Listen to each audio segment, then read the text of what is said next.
Здравствуйте, уважаемые зрители и слушатели канала доктора Тахири. Я доктор Тахири по профессии врач-кардиолог, психотерапевт, фитотерапевт, мануалист, экспатолог.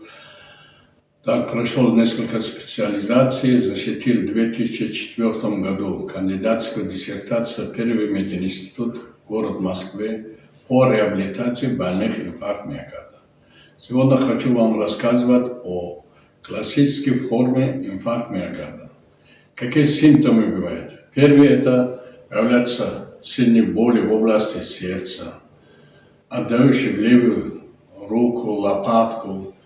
Человек появляется страх смерти, одышка, сердцебиение, чувство нехватки воздуха.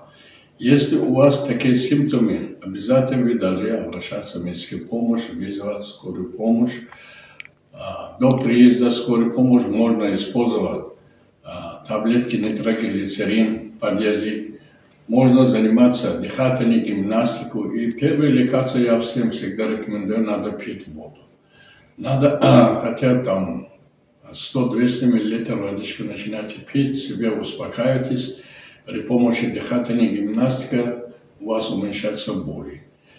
И бывает атипичные формы инфаркта миокарда, когда люди жалуются в области сердца. Вот говорят, у меня не хватает воздуха. Открой форточки. Это астматический вариант течения инфаркта миокарда. Как будто как приступ астмы начинает.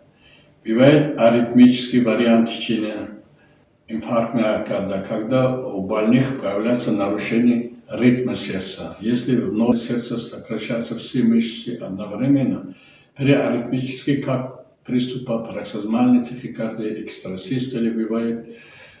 Так, бывает абдоминальная форма инфаркта миокарда, когда больные жалуются на боли в животе, когда нижняя стенка, задняя стенка инфаркта миокарда. На тошноту, рвоту. Вот у меня в практике был случай, когда больных с таким симптомом отвезли экстренную хирургию. Хотели оперировать, на ЭКГ появился обширный инфаркт миокарда. И самое плохое – это безболевая форма инфаркта миокарда, когда не дает симптомов боли, и люди не обращают, говорят, был совершенно здоров, упал, умер. И в практике у меня тоже были такие случаи, когда человек сидел за столом и внезапно упал, умер. Поэтому при Советском Союзе проводили диспансеризацию, чтобы каждый нормальный человек, каждый квартал ходил, проводил профилактический осмотр, значит, ЭКГ, консультация врача-кардиолога.